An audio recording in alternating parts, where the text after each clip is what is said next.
give everybody a secret. I've never had a agent for directing. I've never had a lit agent. I've never had any of that. Yeah, I just relationships, obviously building those relationships and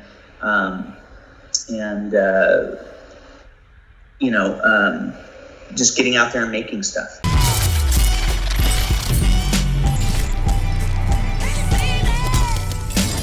What's up, guys? Today's guest is a stuntman turned director who has had 4 films released on Netflix this year alone, including the most recent, A California Christmas. Please welcome to the JAMCast, Mr. Shaun Piccinino. Hey, what's up, guys? Thanks for having me on. Dude, this is so cool for me. Like, I know we've been talking via text and Instagram a lot recently, but for those that don't know, I actually worked with Shaun on my first non-union stunt job 12 years ago. I know, that's great, man. Time flies. I can't believe it's been that long. Absolutely insane. And for those that don't know what we're referencing, we're talking about a little show on Spike TV known as Deadliest Warrior. Yeah, Deadliest Warrior. Man. Dude, you were in like how many? Like every episode, right? I was in all the Asian ones, that's for sure. Oh man, yeah, some crazy ones. I remember the Maori one too. That was, dude. We actually haven't really talked a lot about that on this podcast, maybe like reference it once, but yeah, that episode you're talking about, a prop weapon had a real shark's tooth on it and it snagged my arm, severed my deltoid in half. Oh my gosh, that was one of the scariest things, dude. And how many crazy amount of stitches? You had stitches inside, didn't you? And outside. Yeah. Like I didn't know that was a thing, but I learned that was a thing. They sewed the deltoid up together, and then they had to sew my arm closed. So I think it was like 65, 70 stitches total. Oh, man, crazy.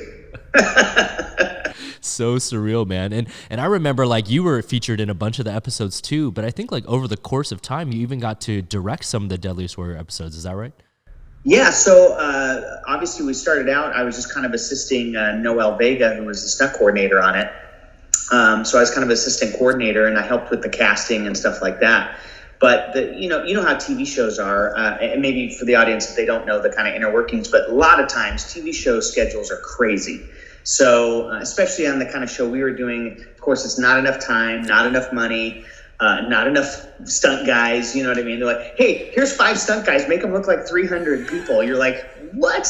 You know, so I mean, it was one of those things where the schedule was so crazy that they just couldn't make their days.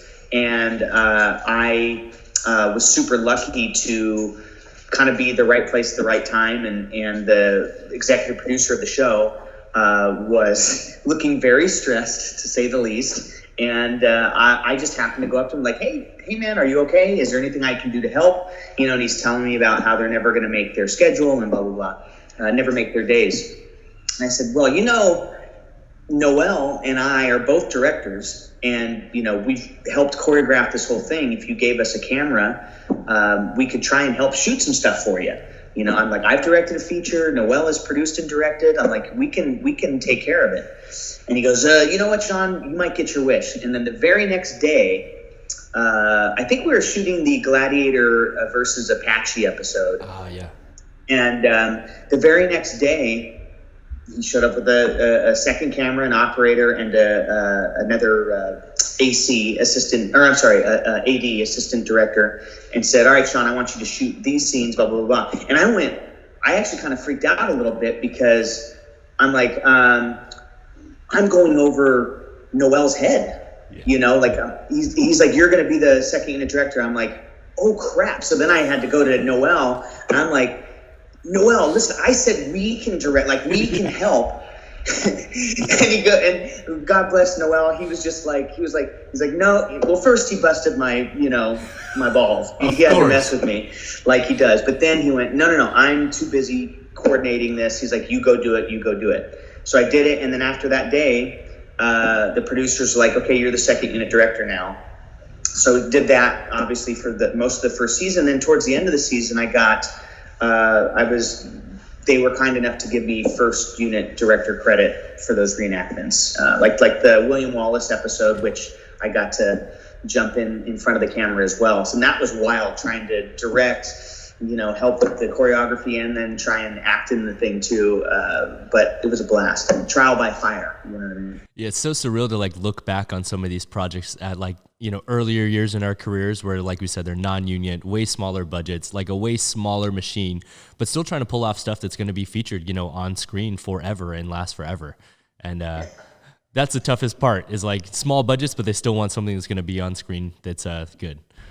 And everybody, I mean, luckily, we had just great people that, came out there and did the low budget thing with us. And,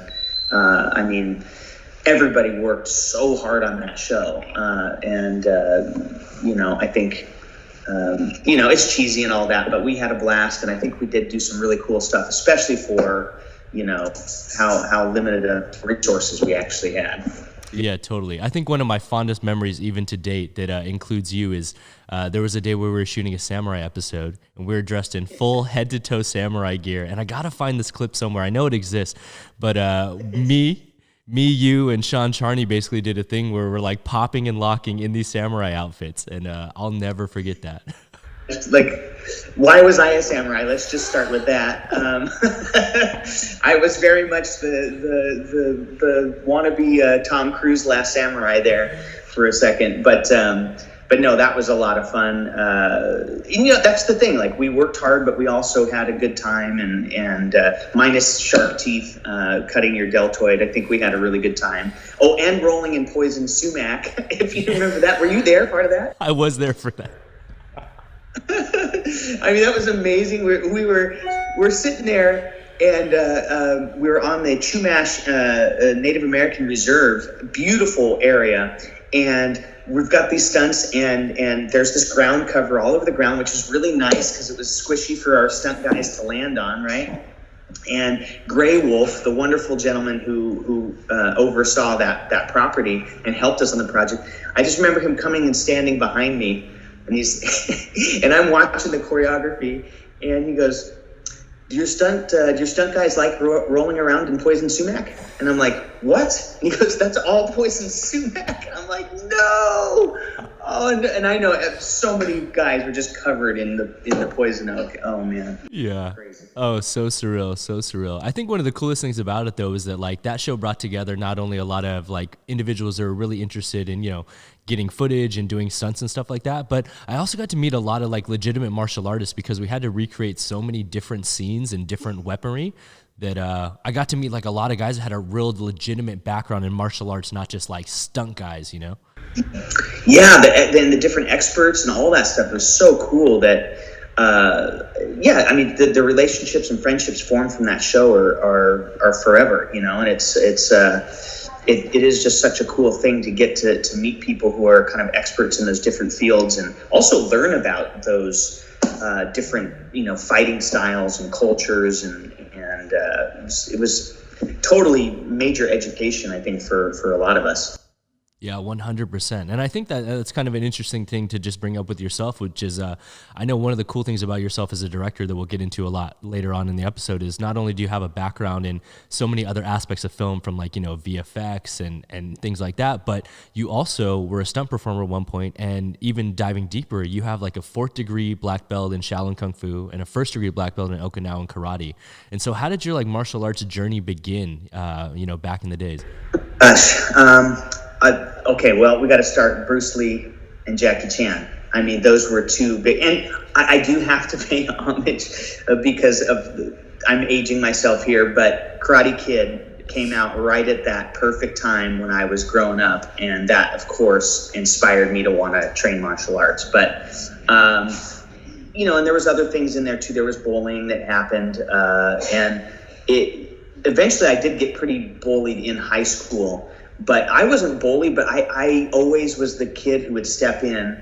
I'm a scrappy Irish, Scottish, I'm just one of those guys. I would step in and stop things from happening, and then I got into the fights. I'd be like, you're not going to take that kid's lunch money, and then I would get into the fight. So martial arts also for me was that, like, equal parts me wanting to be able to kind of control some of that situation and not just get into fisticuffs every other, they knew me in the principal's office really well, and I was always like, but I was trying to help this other kid. And they're like, Shaun, you're getting into too many fights. So, it was born out of a lot of those things, but really, obviously, Bruce Lee was the first one that kind of, as that young, impressionable kid, seeing him was just like otherworldly. And then discovering Jackie Chan pretty early. I was seeking out like bootleg VHSs of his movies because you couldn't really get them, at least not in my hometown. It was very difficult to get them. But I was turned on to him through somebody.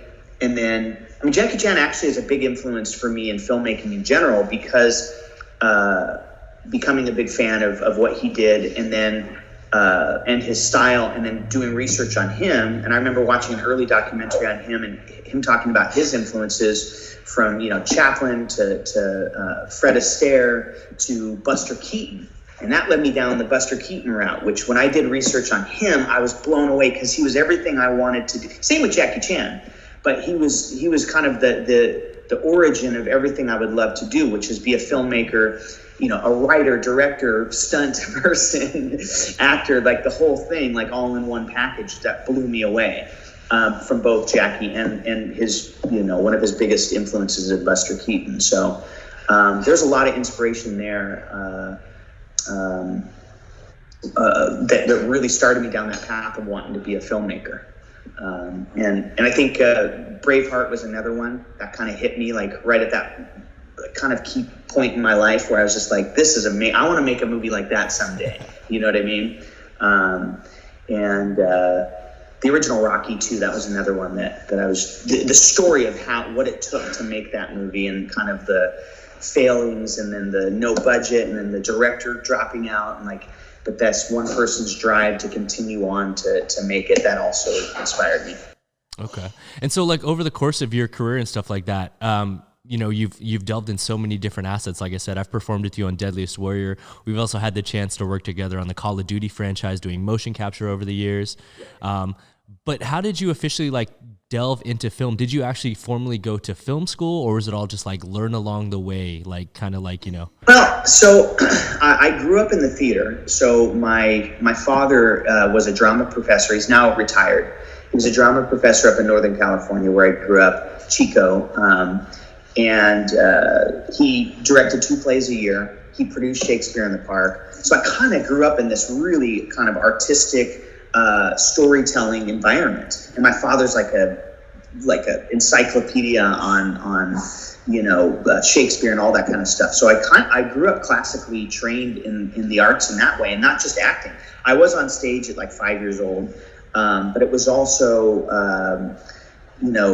production design, behind the scenes, stage management. I got such a cool firsthand experience of all of that.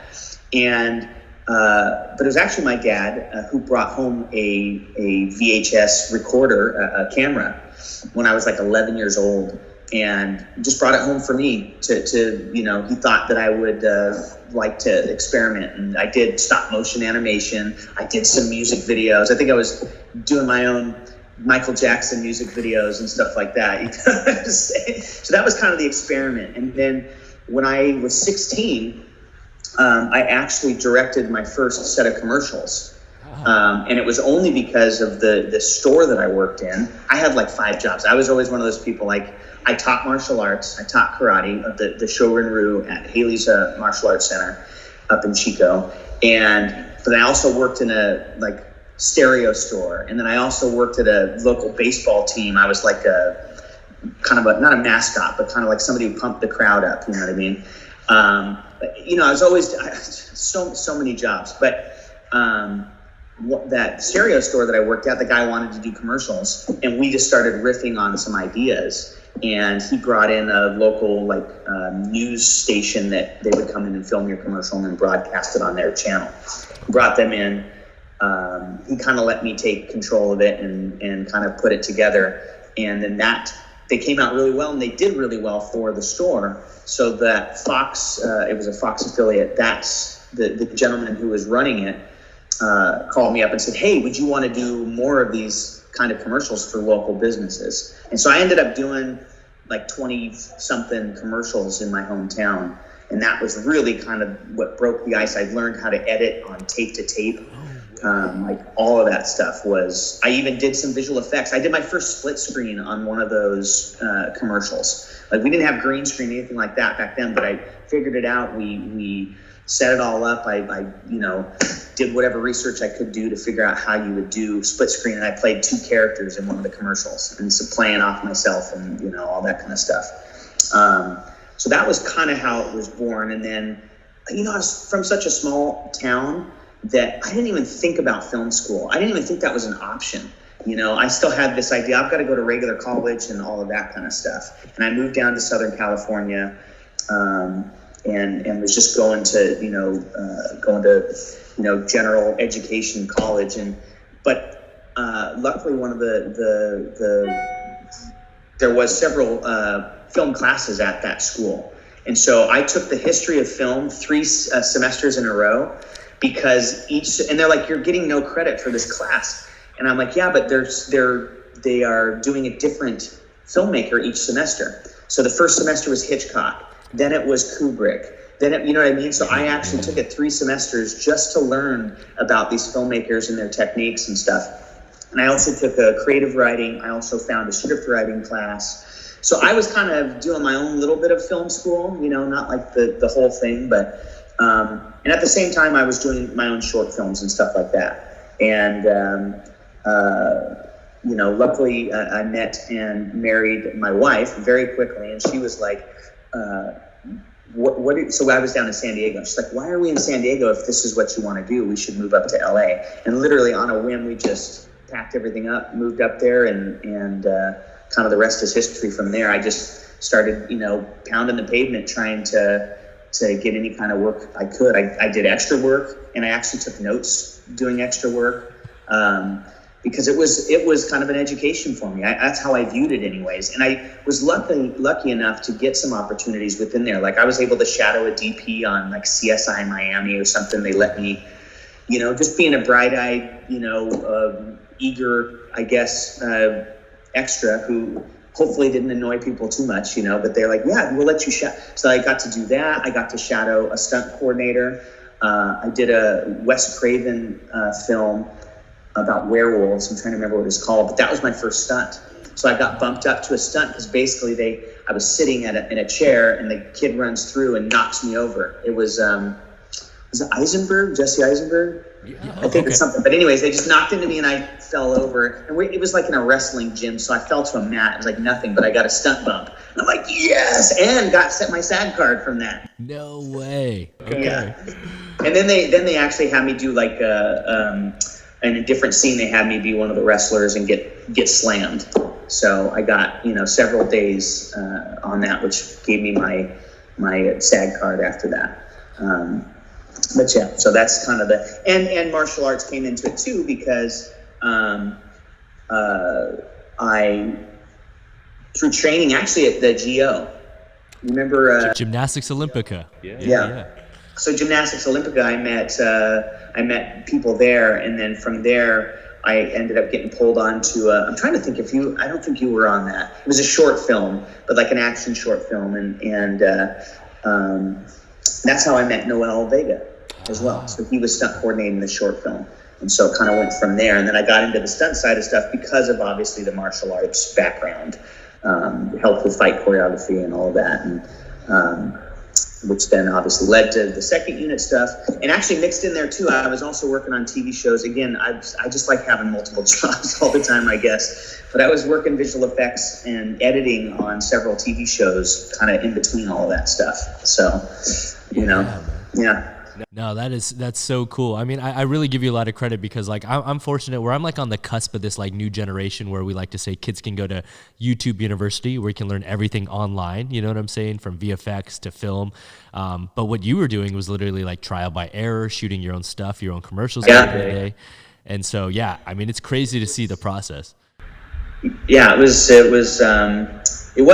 exactly that. It was a lot of guesswork, and I did a Star Wars short film when I first moved to LA, my cousin Jeremy, who you know as well, we did a really nerdy Star Wars short film, but we wanted to fight with lightsabers. And obviously I couldn't afford to pay anybody to do the lightsaber visual effects for us. So I'm like, I'm just going to figure this out. And actually, I knew enough in After Effects at that point to try and experiment with some stuff. But the technique I actually used was based on translating what they did on the actual films. It was cell animation, the originals, not the prequels, but the originals. Crazy. And I kind of took that and experimented with layering in After Effects and making them the right transparency layers and things to make it react how it was. Because there was no plugins for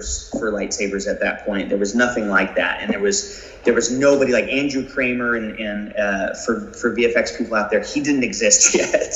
Like I was pre all of that stuff. There was no, like I said, no plugins for it yet. And after I did that, I think it was about maybe 9 months after we did that short film, and I think it was Andrew Kramer, was the first one who kind of came out with like a plugin online that you could do lightsabers with and all that stuff. And I was like, oh my gosh, this is so cool. Why didn't I create this, you know?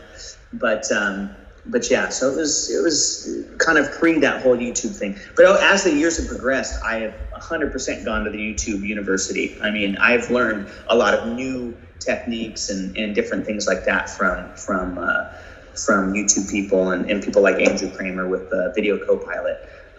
I've watched probably every single one of their videos, you know. That is super cool, man. And it's funny that you bring up Jeremy, because I was actually going to bring up something that I used to always remember back when we first were working on the early Call of Duty days, which was a film that you guys were both in together. And you could speak on this a little further so that I don't butcher the history of it. But I remember you guys were always talking about a film that you guys had basically, I believe that you like even helped produce and create and shoot and were in, which won a bunch of awards at film festivals, which was The Lackey. Oh, yeah. So that was kind of, like a little passion project. Yeah. And I wrote that with Steve Pisa. And it was like a Guy Ritchie, Quentin Tarantino homage, you know, like it was kind of our love for those movies and Jeremy as well. It started with just a couple scenes, and we just wanted to write a scene that would have kind of the vocabulary and vernacular of a Guy Ritchie movie. Because we just thought it was, you know, Lock, Stock, and Snatch were still like, you know, in the conversations at the time. And we're like, oh, let's write this thing. And so we wrote this thing just as kind of a whim. And I ended up getting cast in another movie, a kind of zombie post-apocalyptic movie. And I got cast because of Deadliest Warrior, by the way. They were fans of that show. And so when I came into audition, they were like, you were William Wallace. And I'm like, yeah. And I still had long hair and stuff at the time. And they're like, oh my gosh. They're like, we thought you were taller. I go, yeah, everybody thinks I'm taller. But it probably got me the role. I mean, you know, let's be honest. But so I went out and worked with those guys, really great guys from a company called Hectic Films, and they're based out of Bakersfield. But we were Ricky Bird is the guy and Jason Sanders from that company. But so I was out there filming this movie with them, and we're out in the middle of the Mojave Desert.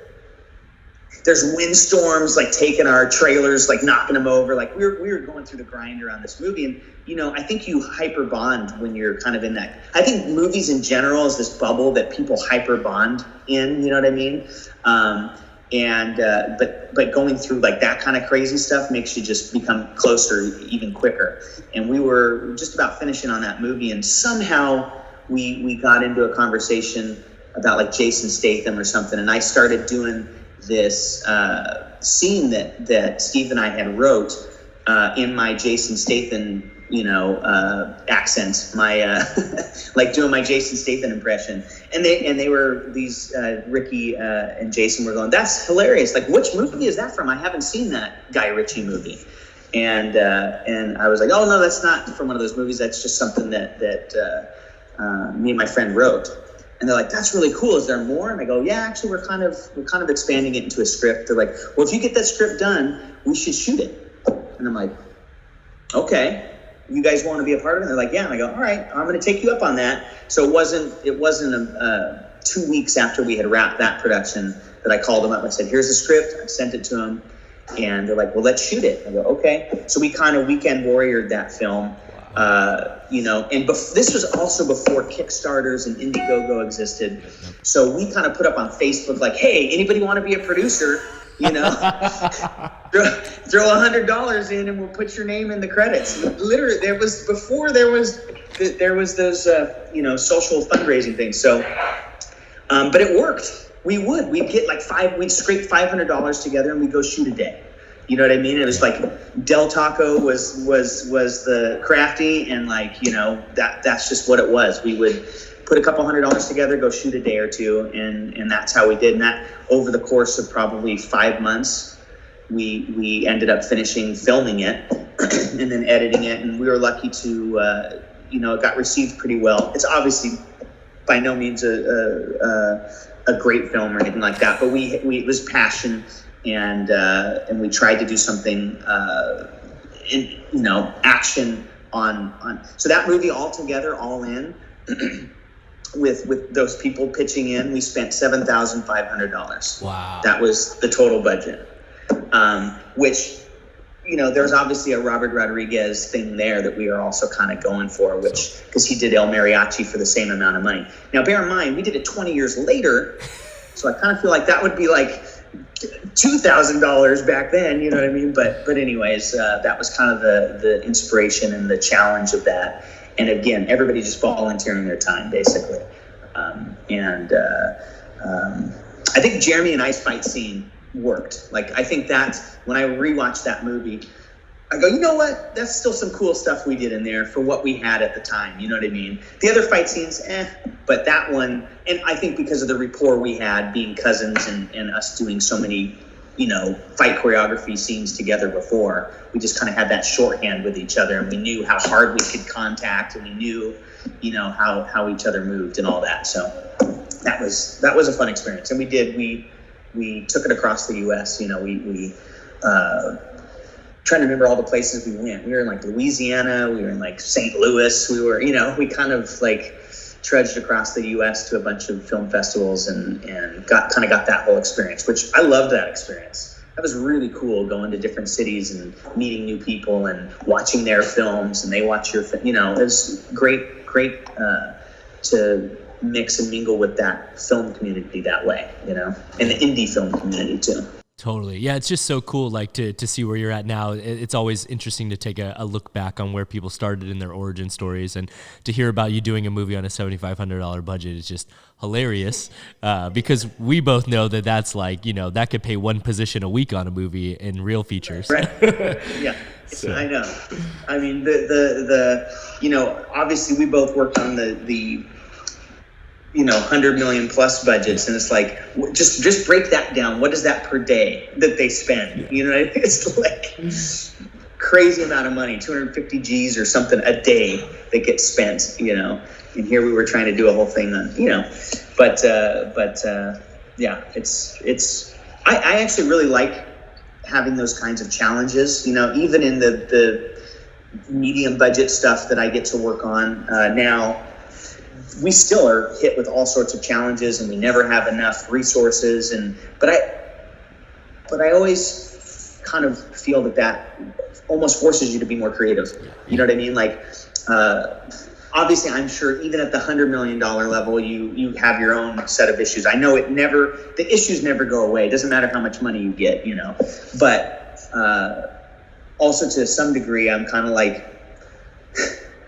what would I do with all that money? The sky's the limit. I would build entire new technologies with that kind of money. You know what I'm saying? Yeah. But yeah, fun stuff. Hell yeah, that's super cool. And now, just along the lines of the progression that we've talked about in your career, and I mentioned it on the intro of your episode, you've had 4 films released on Netflix this year alone, from Roped, Lady Driver, Wheels of Fortune, and the most recent, California Christmas, which is coming out this week on Monday.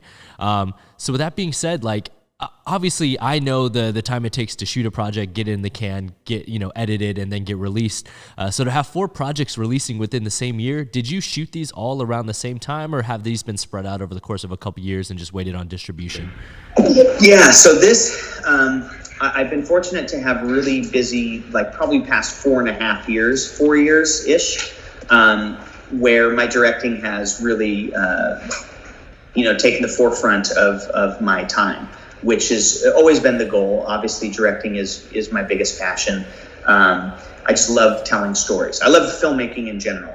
And of course, I've done the stunt coordination, and I've acted before and all that kind of stuff. And I do cameos in these films, by the way. Some of them, if you blink, you'll miss it. Others, I'm on there for at least enough time for you to go, is that Shaun? And I love trying to be a chameleon. So I don't want to, I always trying to change my look and just make it fun. I think that's obviously Hitchcock did it. Peter Jackson does it. And I just think that's a kind of a fun thing to do. But so these were projects that were spread out. I directed 5 movies in that 4 years and 2 TV series. Okay.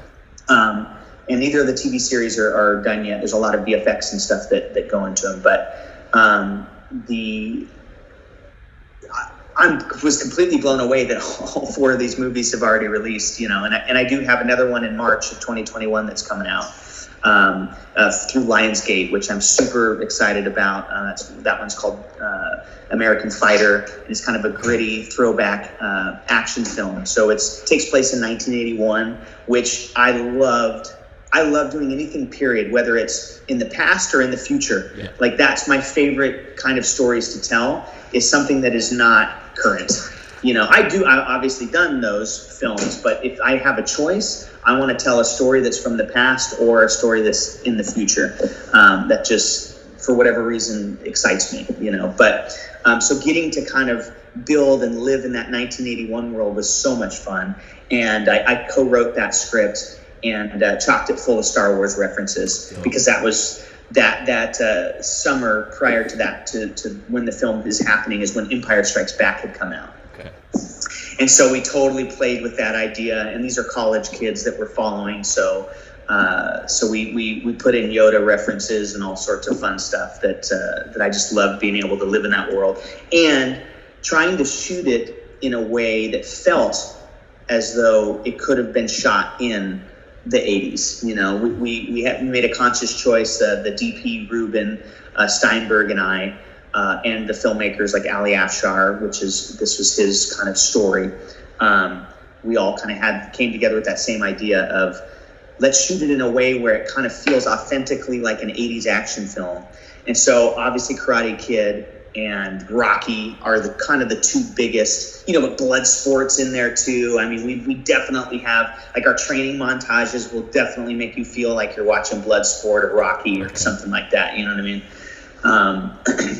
So that was a lot of fun. I'm very proud of that movie, and I'm super stoked that Lionsgate is releasing that film. So they're talking about, I don't know if this is official yet or anything, but it's possible it might do a limited theatrical, which we know theatrical is really difficult right now. Yeah. But they will release it digitally. Cool. So it'll go digital and maybe limited theatrical. I'm crossing my fingers, because I know, even though most people can't go into the theaters right now, I still would, that's a big dream, is to have your films in the theater for me. Yeah. I'm old school that way. You know what I mean? Everybody's got like the 100-inch TVs at home now, so you kind of don't need the theaters, but I still love it. I love the experience. I love the sound, and I can't wait to where I can go see a movie again where there's an actual audience in there too, because I love that feeling, But anyway, so that's that. And then, these 4 films that I'll release this year, all on Netflix. Couldn't be happier. Obviously, Netflix is a great platform, and it definitely was not planned that way. But I think because of 2020 and all of its challenges, people want more content. So in turn, the streaming services like Netflix want more content. Yeah. So they kind of just ate up our film. They're like, nope, we want the films and we're going to release it now. And we're just like, oh my gosh. So we're scrambling to deliver, get all the deliverables to them. But yeah, I had 2 of them come out in the summer. Wheels of Fortune just came out like less than a month ago. Yeah. And that's my first comedy. So, and it's got plenty of action in it, not really fighting, but like racing action, people flying off motorcycles. And a fun story about that, I was able to bring Noel, kind of full circle, Noel Vega, to come and stunt coordinate on that film. I always love when you get, those things come back.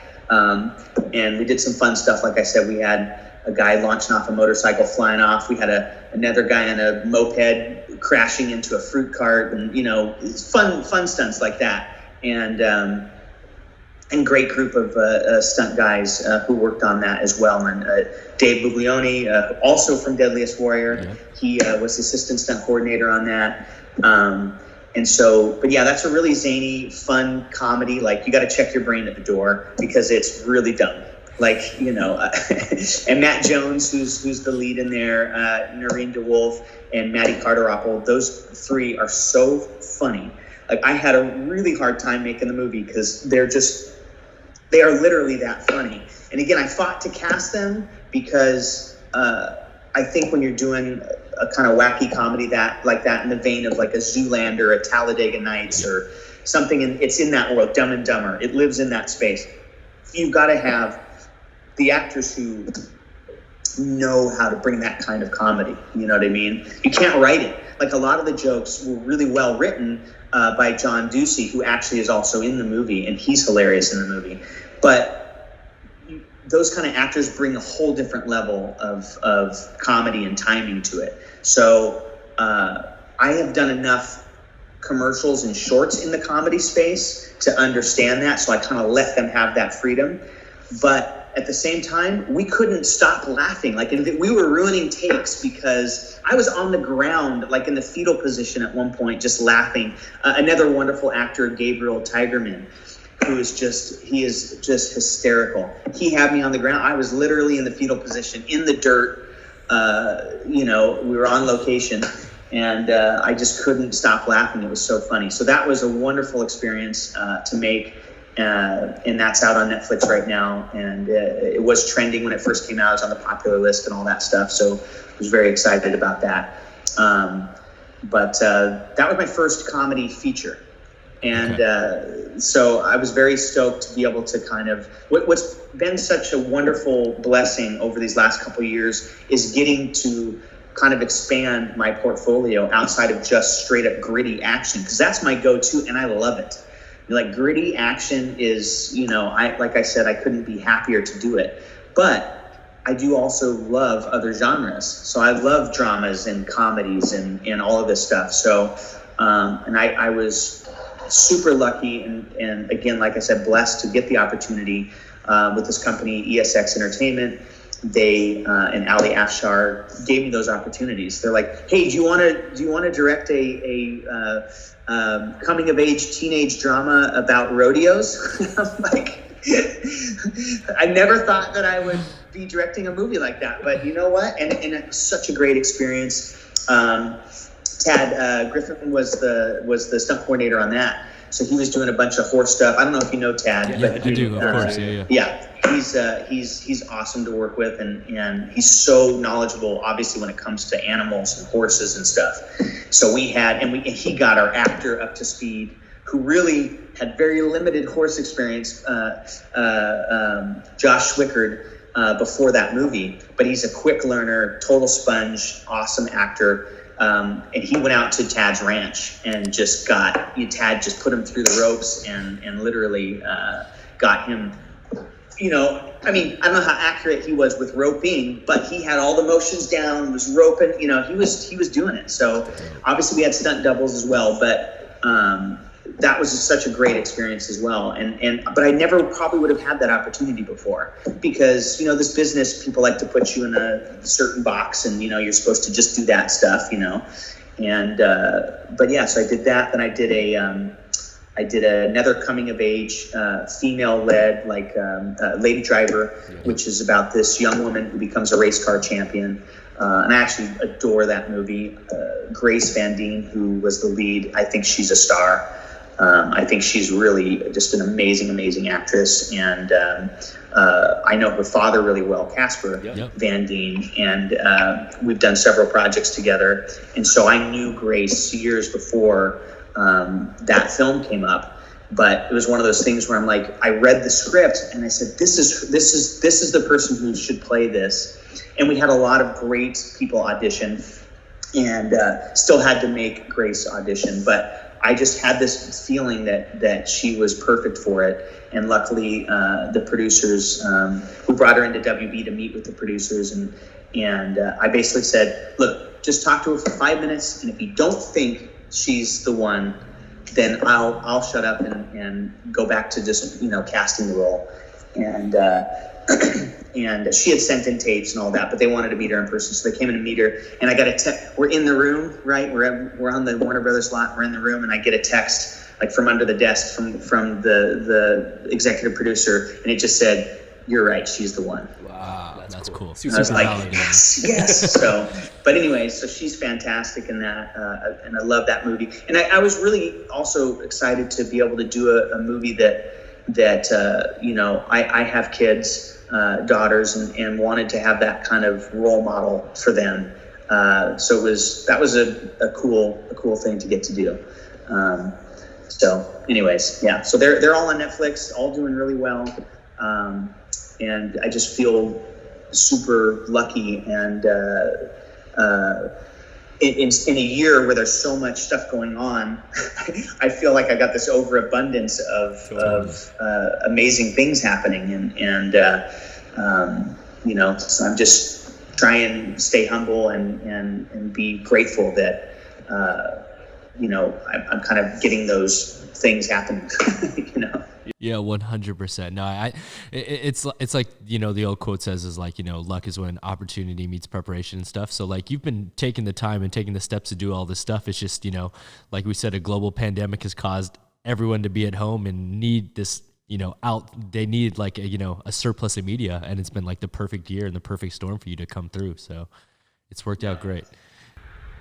Yeah, it's wild. It's wild. I can't on social media, I'll be posting another movie's coming out, and friends and industry people are like, what are you talking about? How do you have another movie coming out already? And I'm like, yeah, guys, it's like 3 years in the making. You guys, understand that, But yeah, I mean, and the post process on a lot of these they really do take a long time. I mean, at least 6 months, like bare minimum. Yeah. The only one being different than that is California Christmas, which I did a Christmas movie. I can't believe I did a Christmas movie, but it's again, it was actually the same cast as my movie Roped, which I absolutely adore them. And for people that maybe have seen that movie and don't know it, they are actually married in real life, but that's where they met, was on the set of Roped. No way. We kind of were matchmakers in casting them. And we actually did do a chemistry test. So we brought them together and went, oh man, okay, they've got obviously some real chemistry going on here. We didn't know that was going to lead to them getting married and everything. And it was very cute, adorable, kind of real life love story going on at the same time. They didn't actually go on a date until after filming wrapped. Wow. They both thought that would be irresponsible or whatever. I'm like, wow, look at you guys being adults. But it was beautiful. Their first kiss was on camera. You know what I mean? Crazy. That whole thing. But now I flash forward a couple years later, and Lauren Swickard now, she used to be Lauren York, but now Lauren Swickard, she wrote this beautiful, fun script called The California Christmas, and I jumped at the opportunity. I didn't even read the script. I was like, direct a movie with you and Josh again? I'm like, I'm in. Count me in. And also Ali Afshar. I love that team that he always puts together. So I jumped at that opportunity, and luckily the script was really great. I'm like, what am I getting myself into at a Christmas, like romantic Christmas movie? But when I got the script, it was actually really funny, and these great characters in it. That I wasn't expecting. So it kind of subverted my expectations. And I went, oh man, I love this. So we got to have some fun with that, mixing some comedy into there. So it's got that rom-com thing going on with it. And also that is my first Netflix original. Yes. So that was also a really cool kind of feather in the cap. And love working with everybody at Warner Brothers and Netflix. So that was a blast. And those two, I can't say enough nice things about them. I'm actually going to do an Instagram live thing tonight with whenever this airs, but I'm going to be doing some Instagram lives with them promoting the movie and stuff, and we always have a hilarious time together. They're awesome.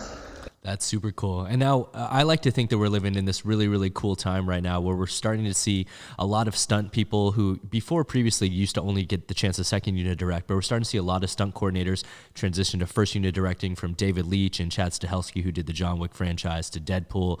You know, we have Sam Hargrave, who was the Captain America double, who just did Extraction on Netflix. And dude, I loved it. I loved Extraction. Badass movie. Cool. It's so cool. Who else? I'm sorry. I keep going. Oh no. I was going to say, but I put you in that same category of stunt guys who have a background in other things that have had the chance to first unit direct and stuff like that. So for our audience out there who are predominantly, fellow movement athletes and stunt performers and stunt practitioners, what advice would you lend to them if they want to pursue a career more on the directorial side as opposed to just always being in front of camera?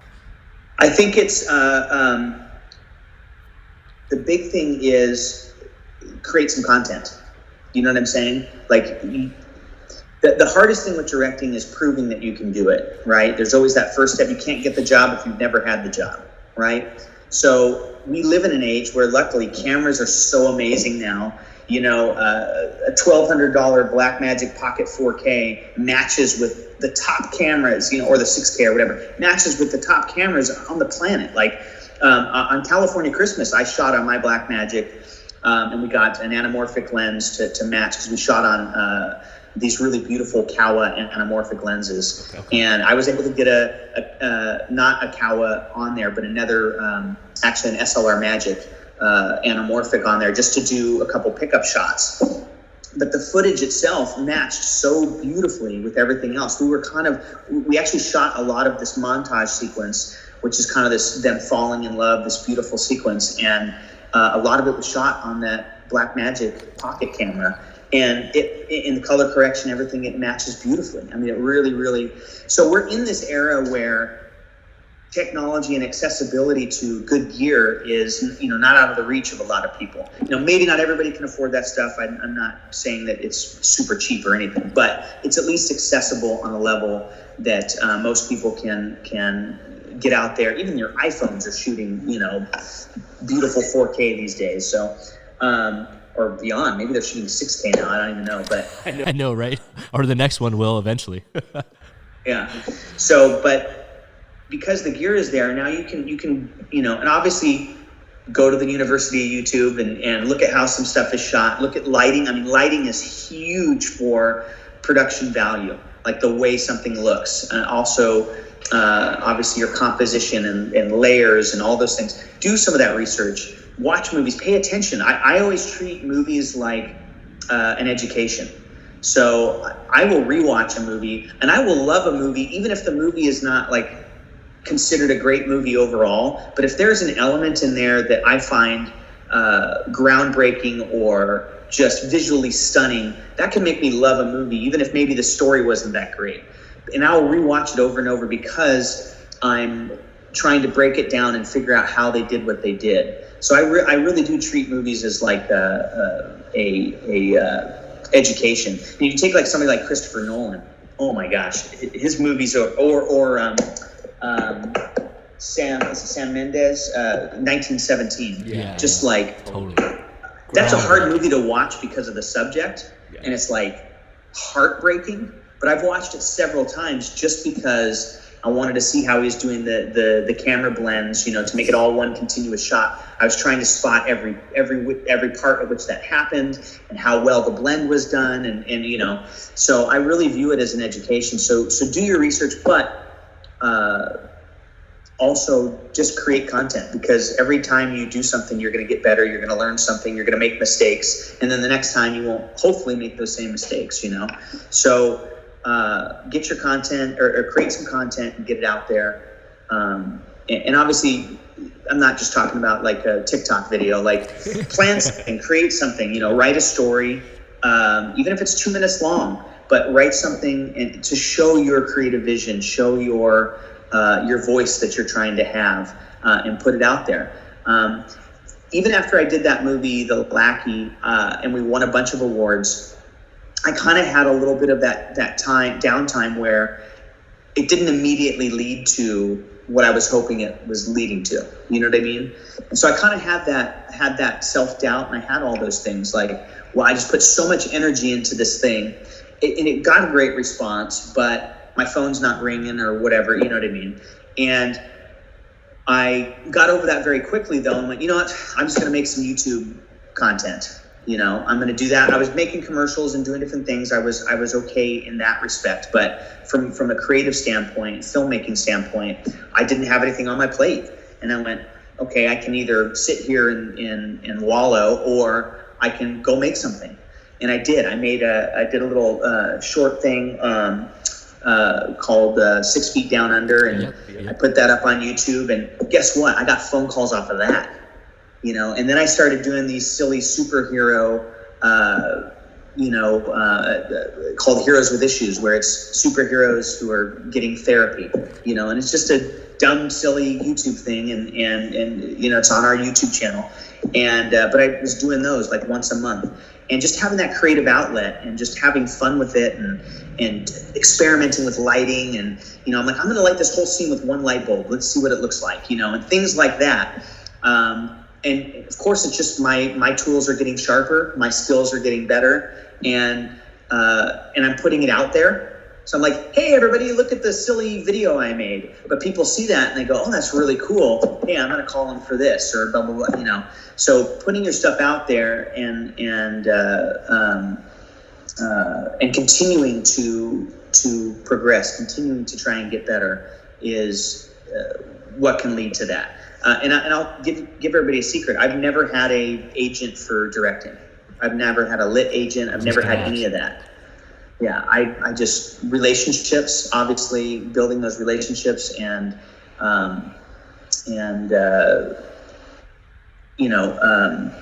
just getting out there and making stuff with like-minded people, you know, getting together with creative people and trying to do something cool. It always seems to have a positive effect and lead you to other things. You know what I mean? Yeah. Lead you to other jobs, no matter what it is. And I've always had an open mind with,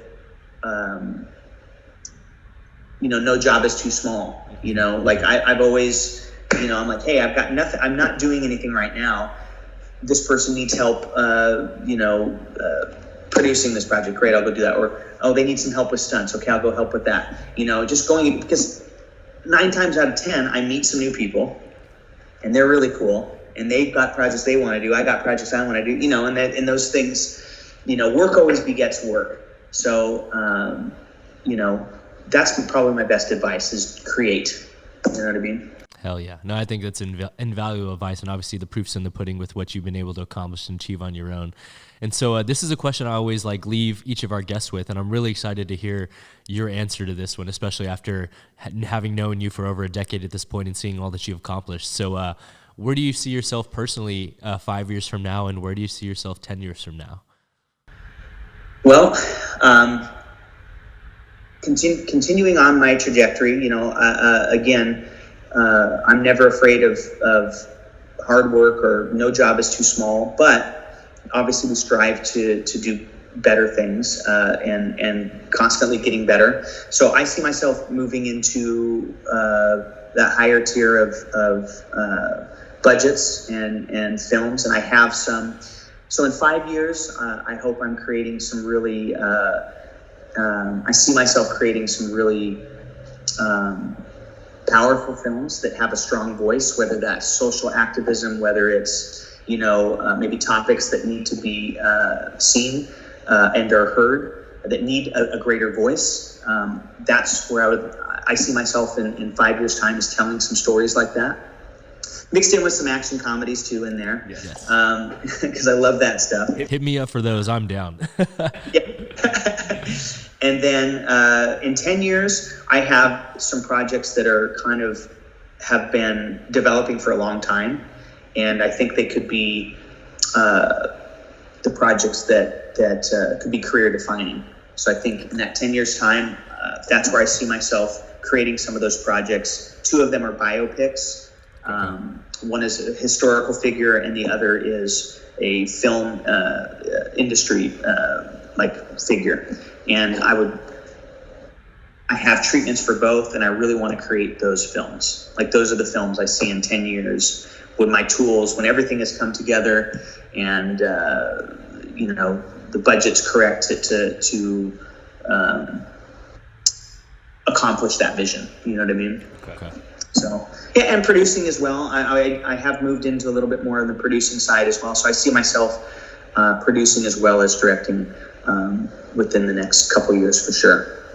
Hell yeah, man. Well, I'm excited to continue to watch the journey, and nothing makes me happier than seeing, success within my friends. And, when I saw Wheels of Fortune, I put it on Instagram. I was like, dude, congrats, Shaun. I see your name on my TV screen, and, I'm sure I'll be able to continue to do that. I appreciate it. And we've got to do something together. Yes. Hit me up for the action comedies. I'm fully in. That's Oh yeah. Well, dude, I feel like we don't have enough of them anymore. You know what I mean? So I really want to bring that. I think comedy in general, obviously with the year we've just had, I think is so important. And I miss the comedies of old. I think we don't have a lot of them. Like I said, there's plenty of comedy still happening, but I really miss, Spaceballs and even some of that era of stuff. We don't really have things like that anymore. And if I have anything to do with it, I'm going to try and change some of that and try and bring some of those kind of things. I even love like Bill and Ted coming back. I was all in. I'm like, first of all, Keanu, but I just loved that even got a life at all. You know what I mean? That life was breathed into that again made me so happy because I miss that kind of comedy. So, but obviously Jackie Chan being a big influence. I love action comedy, and I love how he brings humor into this visceral, really incredible action that is like hard hitting. Like, obviously you see these guys actually hitting each other. These guys are actually hitting pavement, all that. So I love that kind of gritty action that blows your mind, at the same time mixing the comedy into it. So let's develop a project like that, because I really want to do that. I see that in the next couple years, not the next 5 years. Let's do that within the, 2021, 2022. Let's do an action comedy that that lives in that world. Dude, I am fully in. I'm fully in. And just to remind people, like we said, California Christmas just dropped December 14th, so go ahead and check that out and support it. And then for our viewers and listeners out there, can you just let them know where they can stay up to date with following your journey and your career and stuff like that, whether it's your socials or a website you want to direct them to? Yeah, definitely. Instagram is kind of where I am the most. I don't really Facebook much these days, but I do a little bit on Twitter. I try and tweet every once in a while, but I've never been able to figure out Twitter. But yeah, so you definitely can follow me at director Shaun Piccinino on Instagram and Twitter as well. Shaun Piccinino, if you look that up, you'll usually find me. But also directorshaun.com is my personal website, so you can always go there. Obviously, IMDb. You can see all the crazy positions I've actually worked in this business. I have makeup and I think costuming credits on there. But to me, it was all an education. And obviously it also helped me, I think, be a better director by understanding all these positions, But so that's the best place to find me is either on Instagram or my personal website or something. Hell yeah, sounds good. Yo, with that being said, guys, please be sure to hit that like button, comment, subscribe for brand new episodes each and every week. Join us every Monday for Jam Breakdowns and every Friday for a brand new JAMCast, interviewing influential members of the movement community like Mr. Shaun Piccinino himself. So with that being said, guys, I got to give one more very special thank you to a longtime friend. Thanks for coming through, Shaun. I appreciate your time and insight. Thank you. I love coming on here, and I hope to come on in the future. Hell yes. We'll talk about one of our projects. Yeah, heck yeah. Hell yeah. And as always, guys, coming through, I'm your host, Travis Wong. Thanks for joining us here on another JAMCast. Until next time, we'll see you all soon. Peace.